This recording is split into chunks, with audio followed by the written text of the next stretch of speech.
joined now by Dr. Julie Morita. And Dr. Morita, of course, is the Executive Vice President of the Robert Wood Johnson Foundation. She also served in a personal capacity on the Biden Transition COVID-19 Advisory Board.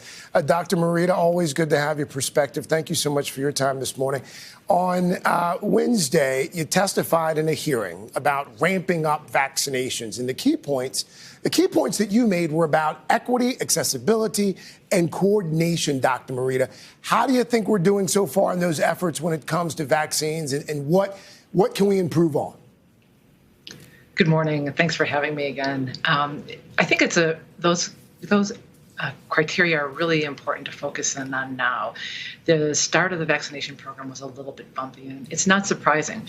There was very little time between when the FDA approved the vaccines, the CDC made recommendations, and the vaccines arrived in the states. And so the state and local health departments that were responsible for ramping up the vaccine programs had some challenges. They had to get new vaccines introduced to the public, help providers and administrators understand how to administer the vaccines, and just scale up and really, really quickly. So there have been some bumps in the road. What we're seeing is that there's definite signs of improvement in terms of the numbers of people that are vaccinated on a daily basis, and that's all very encouraging.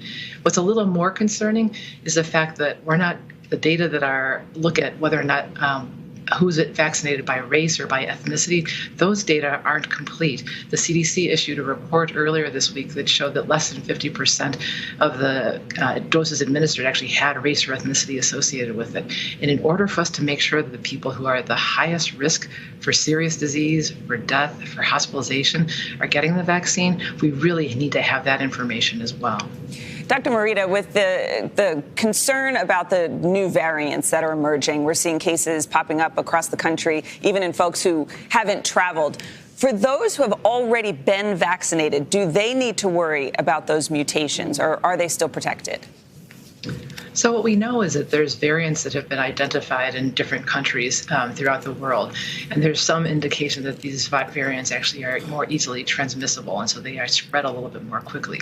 What we know in the United States is that the viruses, some of those variants have actually been identified here.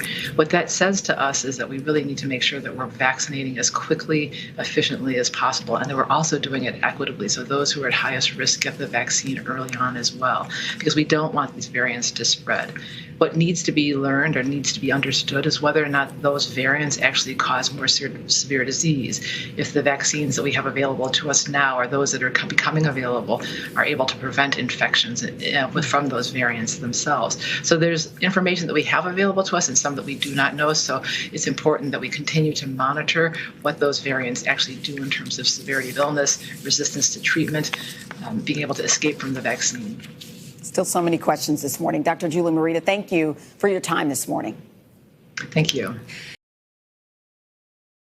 Hey, thanks for watching our YouTube channel. Find your favorite recipes, celebrity interviews, uplifting stories, shop our favorite deals, and so much more with the Today app. Download it now.